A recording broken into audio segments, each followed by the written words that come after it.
Bendito y soberano Dios, te damos gracias en esta hora. Muy agradecido, Señor, por la benevolencia que has tenido para con tus hijos. De esta manera que tu palabra nos lo hace saber. De manera que encontremos, Señor, en ti nuestro reposo, nuestra paz. Y de esta manera, Señor, nos deleitemos en la palabra que tiene, Señor, para nosotros en este día. Sea pues así, Padre. Tu palabra encuentre un lugar fructífero en nuestro corazón, un terreno fértil, y ahí lleve fruto abundante para gloria de tu nombre. En Cristo Jesús. Amén. Tomamos nuestros lugares, hermanos.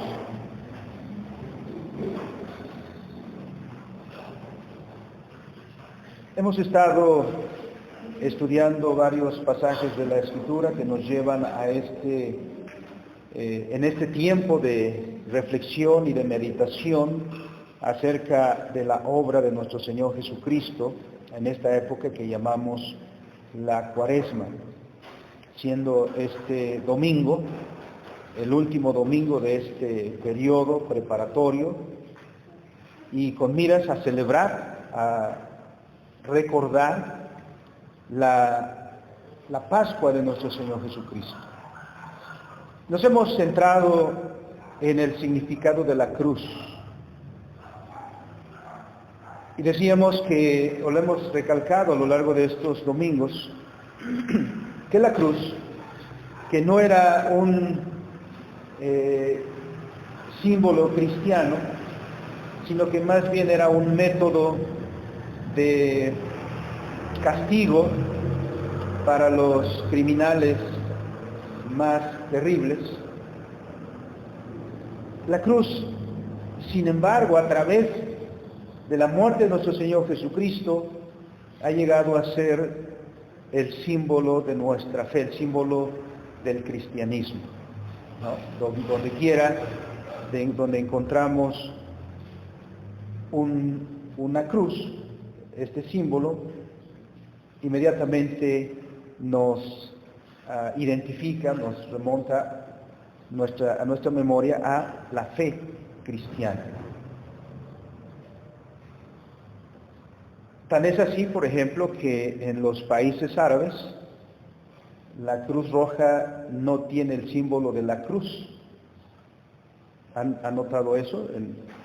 Para nosotros es muy común cuando se habla de la Cruz Roja, ¿no? La Cruz Roja lleva el símbolo, tiene en su bandera, en su estandarte, una cruz.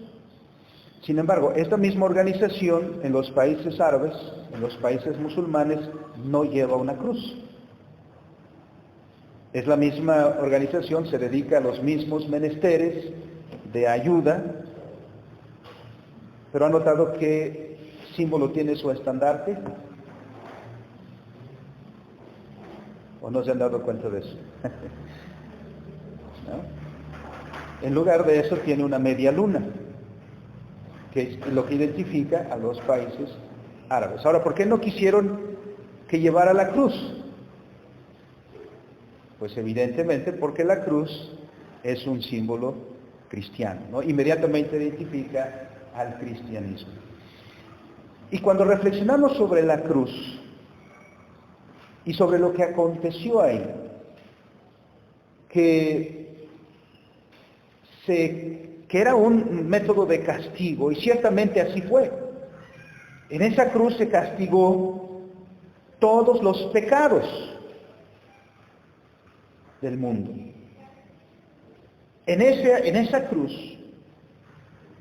sin embargo, no pagaron los que habían cometido el delito.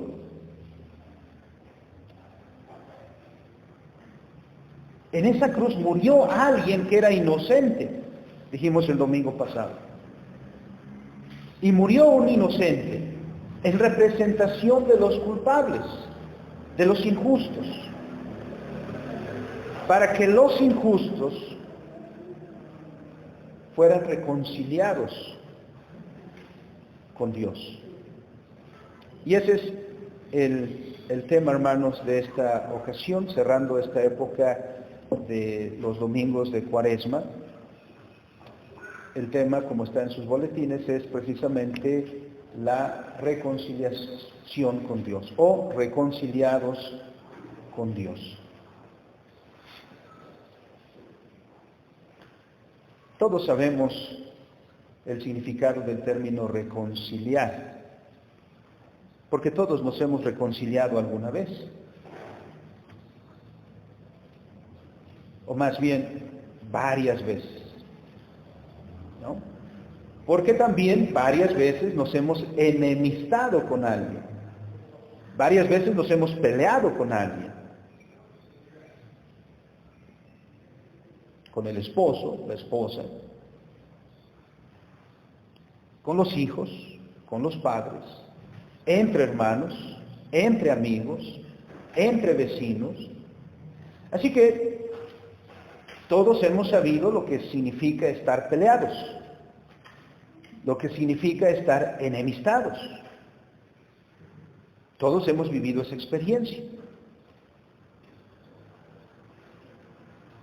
Y en algunos casos quizá eso sigue siendo así, porque no se han reconciliado.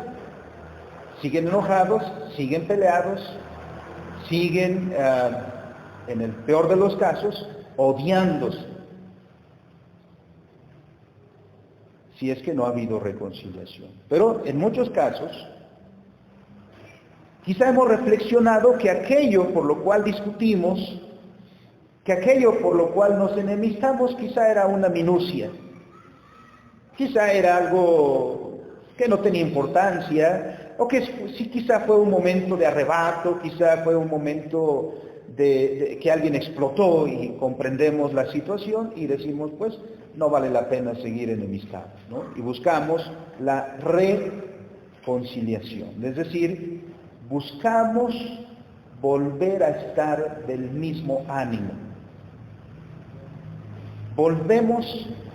Buscamos volver al mismo punto en donde estábamos antes.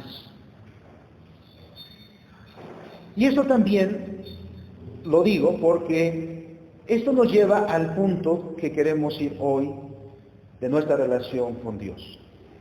En donde nos centraremos es en el versículo 20 de este pasaje, donde dice el apóstol Pablo, y por medio de él, es decir, por medio de Cristo, reconciliar consigo todas las cosas, así las que están en la tierra como las que están en los cielos, haciendo la paz mediante la sangre de su cruz. El apóstol Pablo en este pasaje está hablando de la soberanía de Cristo. Eso es notorio si comenzamos desde el versículo 15. Pero hablando de eso, de la superioridad de nuestro Señor Jesucristo, de su carácter soberano, porque en Él fueron creadas todas las cosas y todas las cosas subsisten en Él, en este punto llega a este versículo, desde el 19, donde leemos, por cuanto agradó al Padre que en Él habitase toda plenitud, y por medio de Él, ¿no? Por medio de nuestro Señor Jesucristo, reconciliarnos. Miramos pues que así como la cruz, que hemos visto desde algunos ángulos, en donde hemos visto que la cruz es un símbolo de la justicia de Dios, porque Dios es justo y no cambia ese carácter, y con Dios no se negocia para llegar a un punto intermedio, para llegar a un arreglo con Dios, ¿no? Dios es justo. Afirmamos eso la semana pasada también. Y así que la cruz es un símbolo de la justicia de Dios, porque la paga del pecado es la muerte. Pero también la cruz es un símbolo de misericordia, porque los que tenían que morir ahí eran los pecadores, los injustos, los que habían agraviado a Dios. Y no fue así, porque si así fuera, entonces nosotros tendríamos que morir. Nosotros somos los que pecamos, nosotros somos los que ofendimos a Dios, nosotros somos los que nos rebelamos contra Dios, nosotros pecamos, luego entonces nosotros debíamos morir. Sin embargo, no fue así. Esa cruz nos recuerda el ministerio sacerdotal de nuestro Señor Jesucristo. Esa era la lección del Antiguo Testamento, la necesidad de un mediador, de alguien que abogara por nosotros, de alguien que se presentara delante de Dios para abogar a favor de nosotros, como leímos en el libro a los Hebreos. Nuestro Señor Jesucristo fue constituido como nuestro sumo sacerdote para que a favor de nosotros se presentara delante del Padre. Pero la cruz también nos recuerda el sacrificio, porque el sumo sacerdote no se podía presentar delante de Dios con las manos vacías. El sumo sacerdote tenía que llevar la sangre de la víctima por el pecado. En aquel día de expiación, una vez al año, el sumo sacerdote entraba al lugar santísimo llevando un recipiente con sangre para rociar esa sangre en el propiciatorio. Aarón entraba con la sangre de los animalitos sacrificados.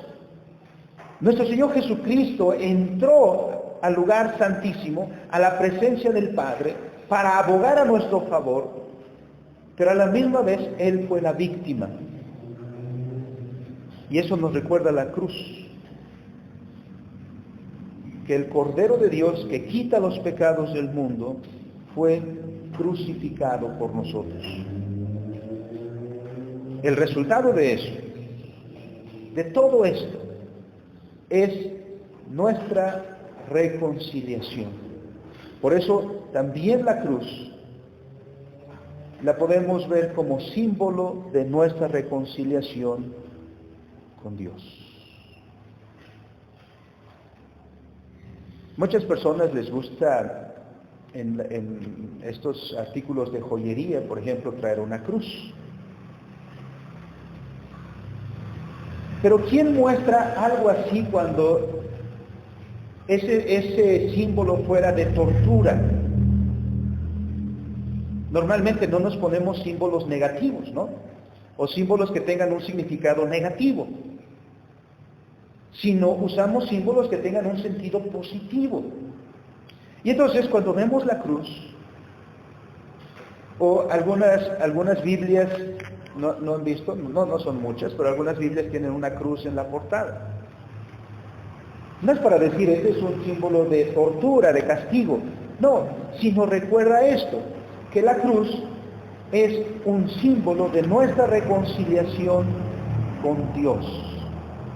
Incluso el Evangelio de nuestro Señor Jesucristo es llamado el Evangelio de la cruz, lo cual es muy importante. ¿Qué es lo que nos enseña entonces nuestro Dios en este pasaje? Primero, dice el versículo 20, por medio de Él reconciliar todas las cosas. Primero, ¿de quién está hablando aquí? ¿Quién es el que está actuando aquí? No es el Señor Jesucristo.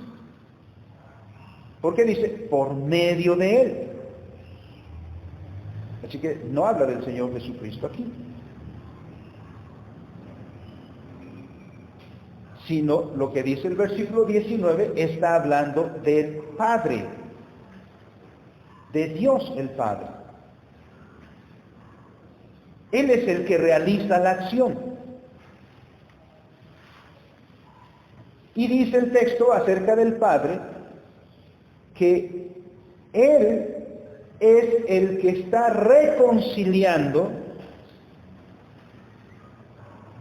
al hombre con Él. Dios es el que nos reconcilia. El Padre es el que nos reconcilia. Toda esta revelación de la gracia de Dios en Jesucristo debe recordarnos eso, que nuestra reconciliación con Dios es por iniciativa del Padre, no de nosotros.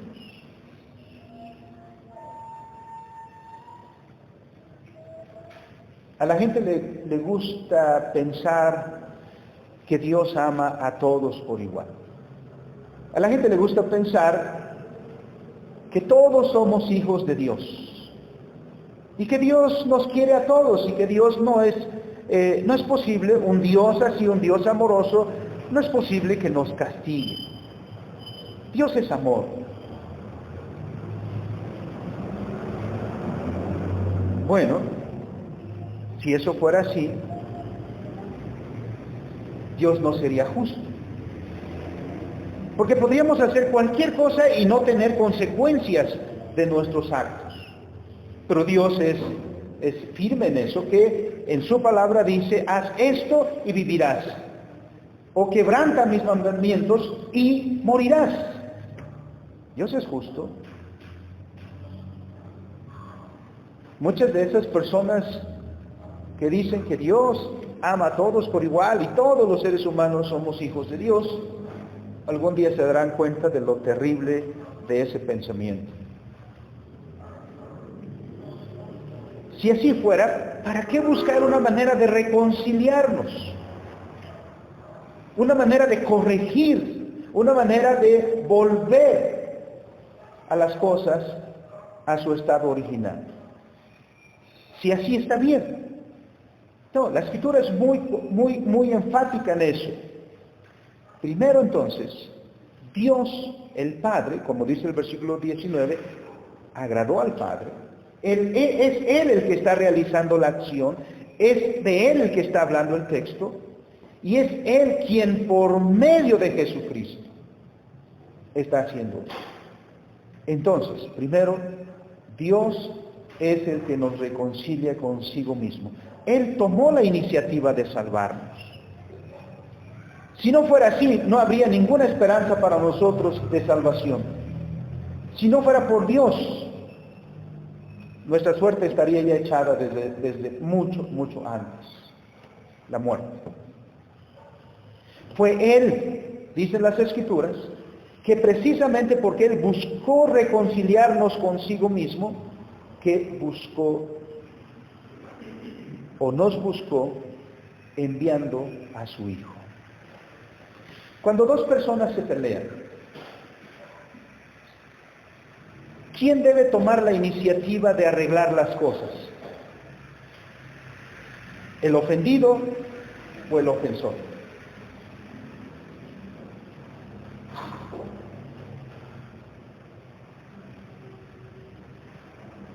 En la lógica que usamos nosotros es que el ofensor, el que ofendió, es el que debe disculparse, es el que debe buscar arreglar las cosas, no el ofendido. Incluso quizá así pensamos nosotros, ¿no? Si alguien nos ofendió, decimos, bueno, ¿por qué tengo que ir yo a pedirle disculpas si él es el que me ofendió? Si quiere arreglar las cosas, que venga él y me pida disculpas y arreglamos las cosas. Pero aquí Dios nos da una gran lección. Dios no esperó a que el ofensor, es decir, nosotros, buscáramos a Dios para pedirle perdón, para disculparnos con Él. No. Dios nos da una gran lección aquí, que es el ofendido, que es Él, que es contra quien pecamos, que Él es el que viene a buscarnos a nosotros, que ofendimos su santísimo nombre. Miren qué gran lección. Es posible que muchas personas todavía estén enojadas y han pasado años porque la otra parte no ha venido a pedir disculpas. Dios no esperó. Dios inmediatamente en Génesis capítulo 3 viene al encuentro del hombre y sale al encuentro del hombre y le dice, ¿dónde estás tú? Ahí vemos que Dios comienza a buscar al hombre. Fue Dios quien buscó al hombre, no el hombre quien buscó a Dios. Porque de nuestra parte el texto bíblico es muy claro. ¿Dónde dice la Escritura que el hombre busca a Dios, que el hombre quiere a Dios? Dice todo lo contrario. El Salmo 14 dice todo lo contrario. Y luego nos lo recuerda Pablo en Romanos. Todos se desviaron, se hicieron inútiles. No hay quien busque a Dios. No hay ni siquiera uno. Luego entonces, nosotros jamás habríamos ido a Dios. Pero Dios viene a nosotros. Dios nos busca a nosotros y nos busca en su Hijo. Por eso envió a su Hijo para buscarnos. Nuestro estatus, si necesitamos ser reconciliados con Dios, ¿cuál es nuestro estatus entonces? Nuestro estatus es que somos enemigos de Dios.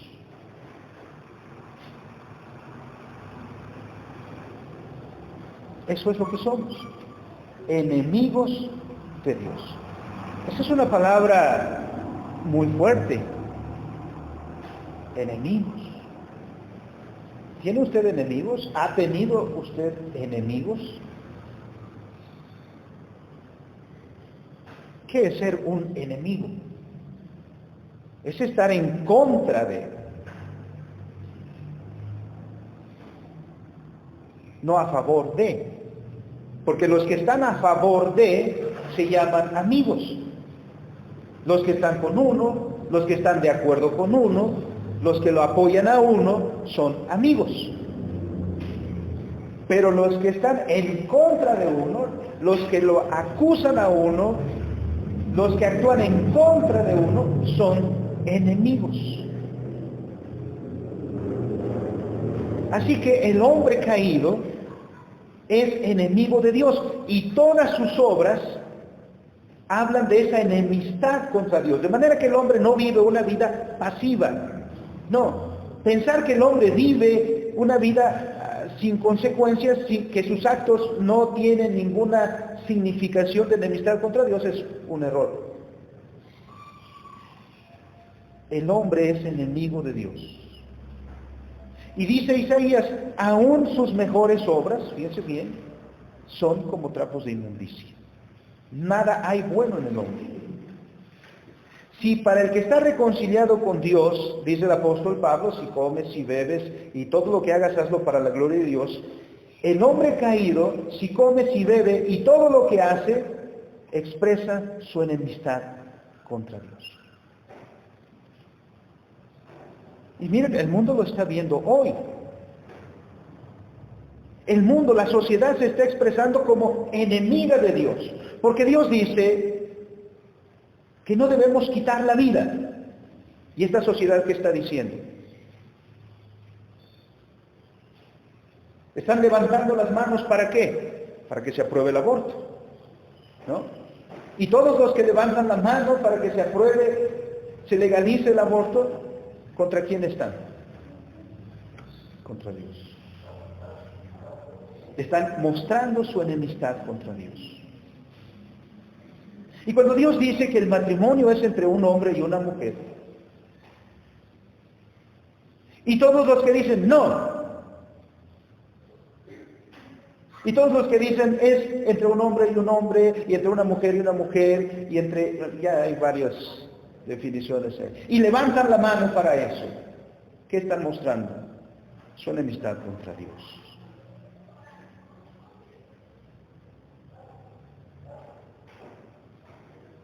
Esta sociedad está gritando eso. Somos enemigos de Dios. Hasta en lo que comemos, hasta en la manera de comer, de caminar y de todo, porque estamos alejados de Dios. Nuestros primeros padres, cuando pecaron, dice Génesis 3, 23 y 24. ¿A qué hora lo van a buscar, hermanos?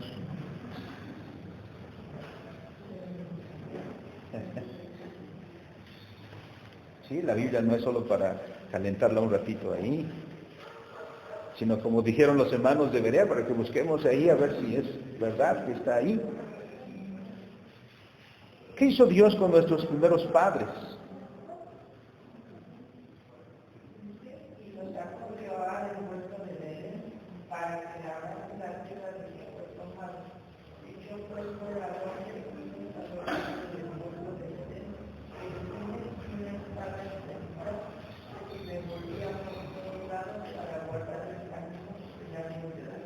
nuestros primeros padres, como consecuencia de su desobediencia a Dios, fueron expulsados del Edén.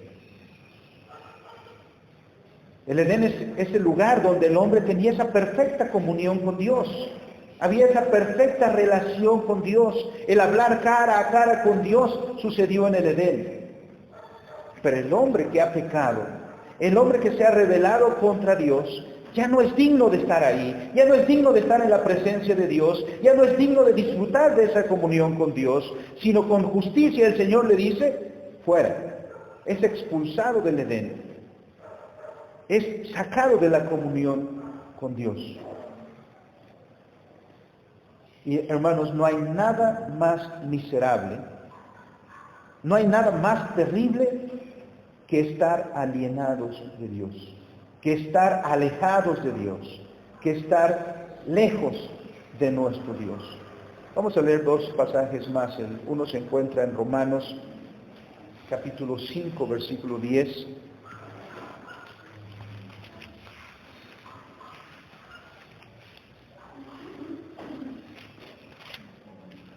Porque si siendo enemigos fuimos reconciliados con Dios por la muerte de su Hijo, mucho más estando reconciliados seremos salvos por su vida. Aquí encontramos las dos cosas que estamos viendo también en Colosenses, pero quiero la primera parte. El apóstol Pablo está diciendo, porque si siendo enemigos, éramos enemigos, nosotros enemigos de Dios, y con todo lo que hacíamos, mostrábamos esa enemistad contra Dios, y hacíamos todo lo que es contrario a la voluntad de Dios. No somos pues inocentes. Otra vez, así como a la gente le gusta decir que Dios es amor, y que todos somos hijos de Dios, y Dios nos llevará al cielo a todos, así también le gusta pensar que todos estamos bien con Dios, que no somos malos.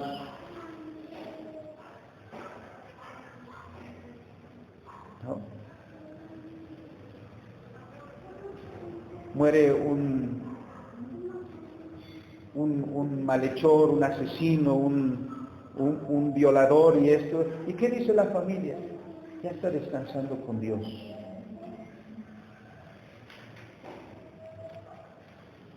¿Cómo?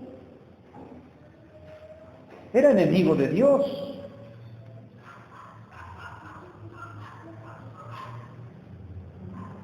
Y llevando ese estilo de vida, piensa que va a estar en la presencia de Dios. No. ¿Por qué? Porque era enemigo de Dios. Nuestras obras hablan de esa enemistad contra Dios. El que no respeta a padre, a madre, está en contra de Dios. El que insulta a su prójimo está en contra de Dios. El que codicia, el que roba, el que tiene este estilo de vida está en contra de Dios. ¿Qué se hace con los enemigos? ¿Qué es lo que se hace en una guerra? Los enemigos luchan entre sí. Nosotros, dice el apóstol Pablo, fuimos enemigos. Obviamente el apóstol Pablo está hablando ya a la iglesia, como es evidente el resto del versículo. Pero dice, fuimos enemigos. Ahí mismo en el libro de Colosenses, en el capítulo 21 también, dice, y a vosotros también, que erais en otro tiempo extraños y enemigos en vuestra mente. Está hablando a la iglesia. La iglesia dice, en otro tiempo, como también en Efesios dice, cuando estabais en el mundo sin Dios y sin esperanza, muertos en tus delitos y pecados, entonces eras extraño y enemigo de Dios. Así que a menos que seas reconciliado por medio de Cristo Jesús con Dios, sigue siendo un extraño, sigue siendo un enemigo de Dios. Así que no piense cualquiera que esté así, que va a recibir las bendiciones de Dios. No. El enemigo ataca al enemigo. Y si somos enemigos de Dios, entonces Dios nos destruirá. Dios destruirá a los pecadores. Entonces, nuestro estatus, dice las Escrituras, será este. El estatus del hombre caído es este, que habiendo sido creados para vivir en comunión con Dios, para vivir en ese compañerismo como era en el Edén, habiendo pecado, fueron expulsados de la presencia de Dios, fueron arrojados a ese estado miserable de estar lejos de Dios,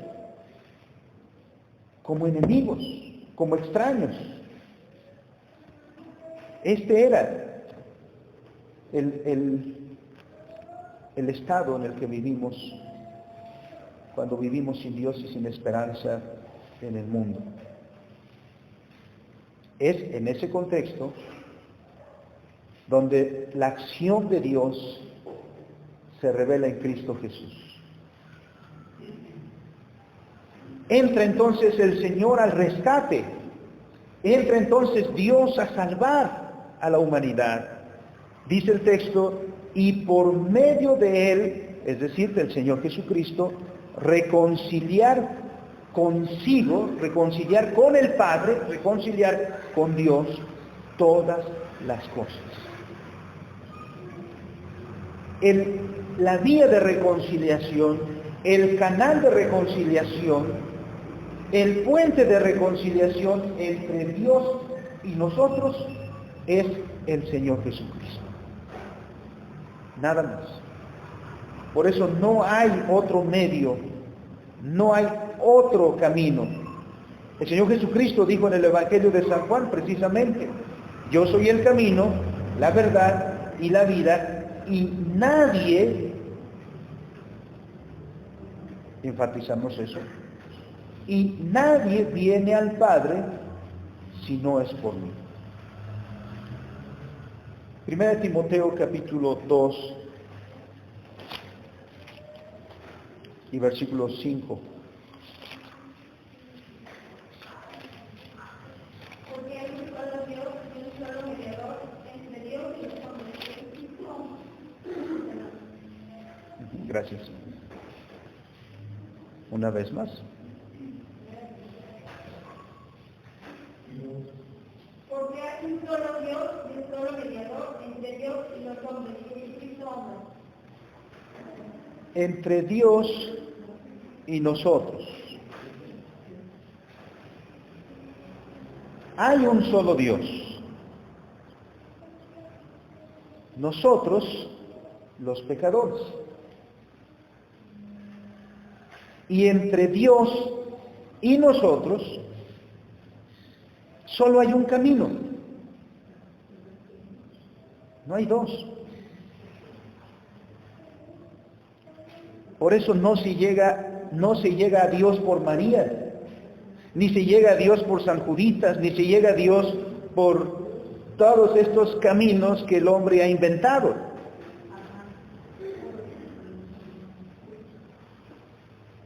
Ni los rezos, ni los rosarios, ni nada de eso sirve. El único camino de reconciliación que ha sido abierto por Dios mismo, no por nosotros, es Jesucristo. Hay un solo Dios y hay un solo mediador entre Dios y los hombres, Jesucristo. Y recalca, Jesucristo hombre. ¿Por qué? Porque Él es el que vino, de Él es que hablan las Escrituras, que vino para morir en la cruz. Ese fue el camino abierto por el Padre para dar acceso al hombre, ese acceso que estaba bloqueado, porque ¿qué es lo que el Señor puso una vez que sacó a Adán y a Eva del Edén? ¿Qué es lo que puso para que no regresara?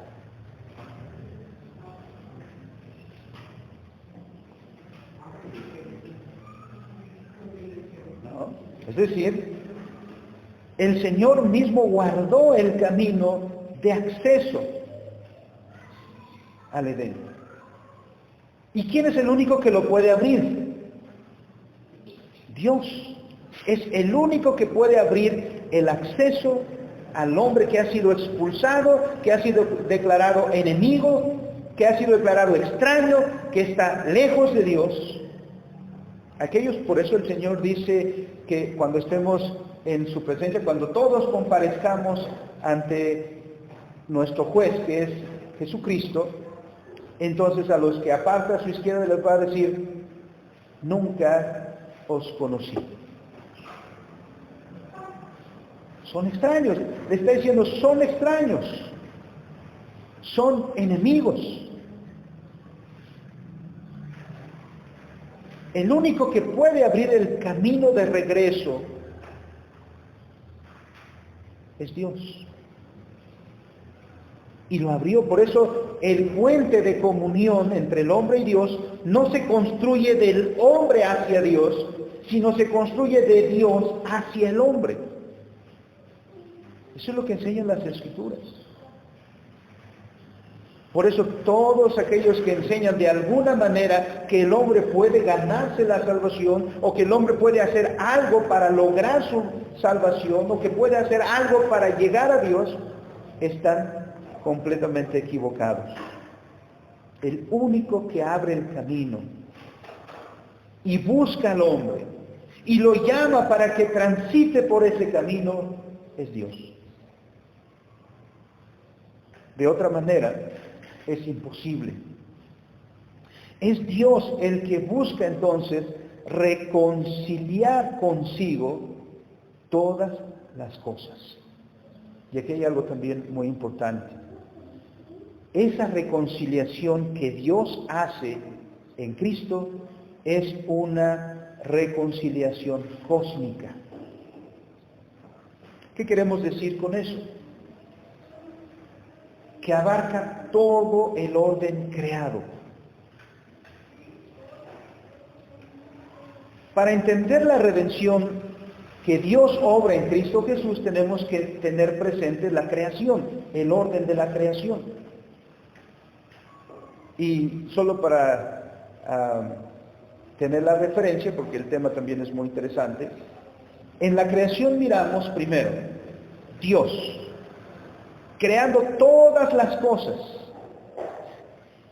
concluyendo la obra de creación con la creación del hombre, a quien Dios puso como administrador de toda la obra de sus manos, como dice el Salmo 8.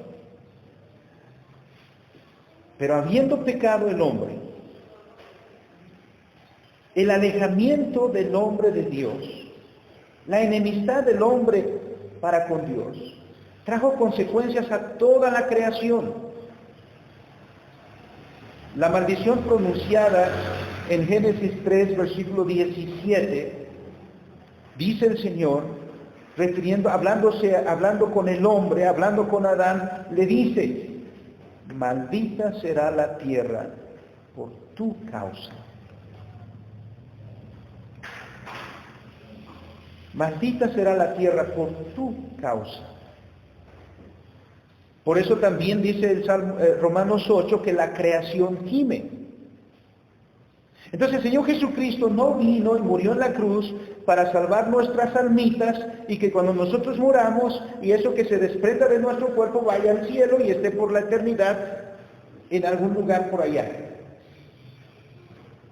Eso es no ver la creación en la manera que Dios la creó.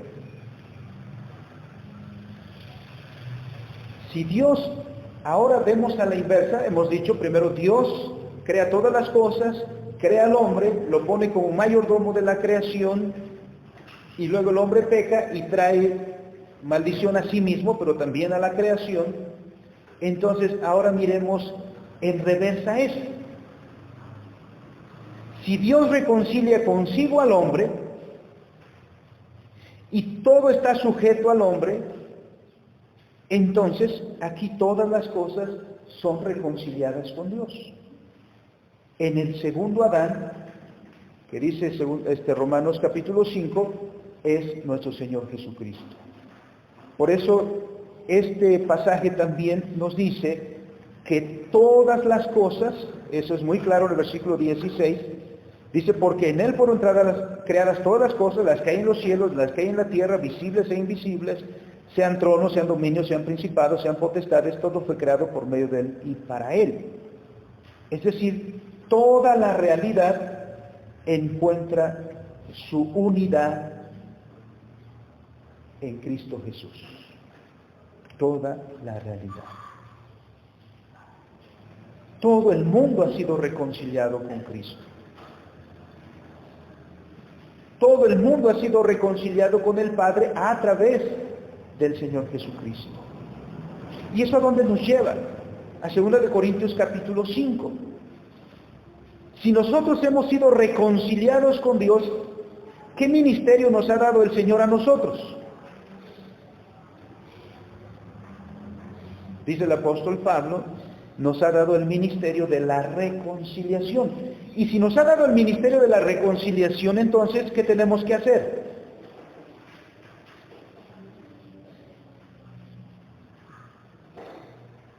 ¿Qué hacen los reconciliadores? Pues hacen eso, reconcilian. ¿Y qué vamos a reconciliarnos nosotros? A reconciliar todas las cosas. A reconciliar el matrimonio con Dios, a reconciliar la familia, a reconciliar la sociedad, a reconciliar la política, a reconciliar el arte, a reconciliar todo. Porque así como dijimos que toda nuestra cultura expresa la enemistad que hay contra Dios en el hombre, que hace esa cultura, entonces el hombre reconciliado con Dios también debe manifestar esa reconciliación en todo lo que hace. Ese es el ministerio que tenemos. Por eso es que como cristianos no podemos estar satisfechos con estos momentos que pasamos en la casa de oración y decir, ya cumplimos con nuestro cristianismo, ya cumplimos con nuestro Señor. No, aquí venimos a aprender. Su papel reconciliador comienza cuando usted salga de aquí. ¿Y qué es lo que hace en todo lo que el Señor le ha dado a hacer? Porque usted debe traer reconciliación. Habiendo sido usted reconciliado con Dios en Cristo Jesús, entonces usted tiene el ministerio de la reconciliación, de volver a traer todas las cosas a los pies de Jesucristo.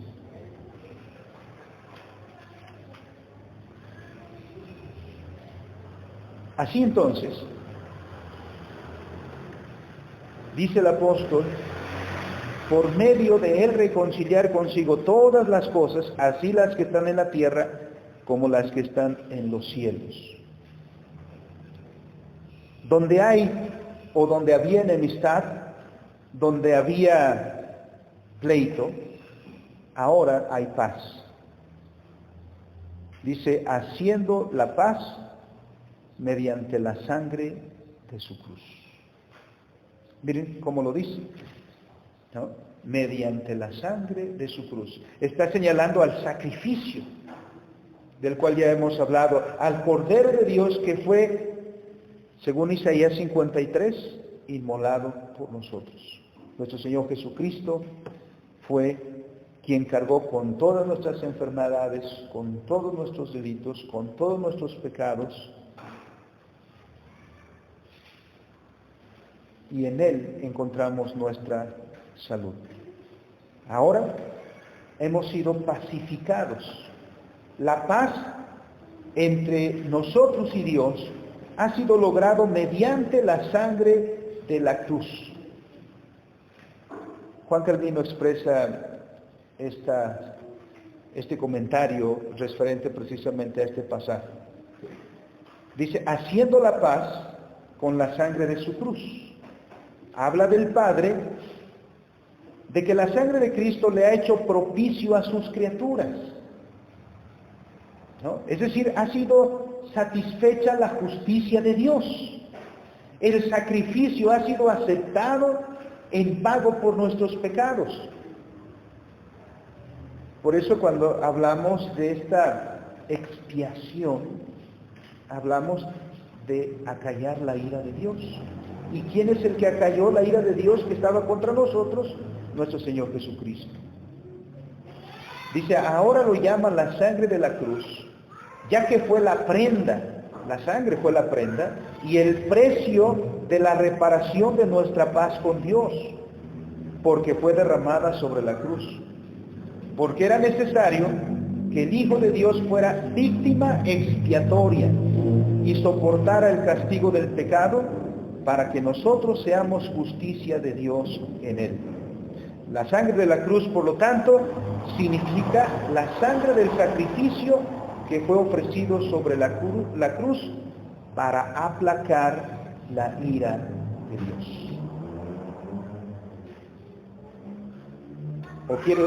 ¿O quiere usted sentir la ira de Dios? ¿Quiere usted que la ira de Dios se exprese tal cual es contra usted? Mucha gente estará en esta época diciendo que Dios no existe y que por lo tanto no hay nada que temer. Dios es paciente, ciertamente, pero un día la ira de Dios se mostrará en toda su expresión, y aquellos que hayan tenido en menos a nuestro Señor Jesucristo y su sacrificio en la cruz sabrán lo que es padecer la ira de Dios. Pero si nosotros hemos recibido esta reconciliación y esta sangre derramada en la cruz ha sido para beneficio de nosotros, entonces estemos en paz. Que Cristo, por medio de su sangre, ha hecho la paz entre Dios y nosotros. No somos pues más enemigos de Dios.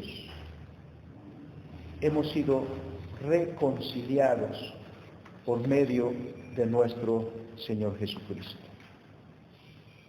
Con esa bienaventuranza, hermanos, glorifiquemos a Dios. Con esa paz en nuestro corazón, expresemos a Dios nuestra gratitud y vivamos en nuestra vida con esa tranquilidad de haber sido pacificados por medio de nuestro Señor Jesucristo. Vamos a elevar nuestra oración a Dios. En su corazón, dele gracias a Dios por esta manifestación de su amor, porque le ha reconciliado, Dios le ha reconciliado a usted con Él por medio de nuestro Señor Jesucristo, haciendo la paz mediante la sangre de su cruz. Y no olvide que también usted ha sido llamado a ser ministro de reconciliación para que en el nombre de Dios digamos al mundo, reconcíliate con Dios. Bendito y soberano Señor. Maravillosas son las obras que has hecho, Padre, a nuestro favor. Siendo que, por decirlo de esta manera, nos ganamos a pulso el merecido castigo por nuestros pecados. Ser expulsados de tu presencia, ser extraños, Señor, delante de ti era justo, y la sentencia por el pecado que cayera sobre nosotros sería justo, porque la paga de nuestros pecados es nuestra muerte. Pero te plació a ti, Señor, a ti, a quien nosotros ofendimos, buscarnos, estando nosotros en nuestra miseria, estando nosotros perdidos completamente. Te plació a ti enviar a tu Hijo para buscarnos, para reconciliarnos contigo, Señor, por medio de su sacrificio en la cruz. Esa cruz material, como hemos recordado este precioso himno que nos lleva a reflexionar sobre eso, esa cruz material nada ha hecho por mí. Todo lo hizo el que en ella murió. Y bendito sea, Señor, por tu misericordia. Bendito seas, Padre, por enviarnos un mediador que se ofreció a sí mismo para reconciliarnos. Y ese shalom que ahora disfrutamos, esa paz que ahora disfrutamos, sea la paz que caracterice toda nuestra vida, todos nuestros hechos, todos nuestros pensamientos. Gracias, bendito Dios, por tener tanta compasión. Te alabamos, porque bendito eres por los siglos de los siglos. Amén.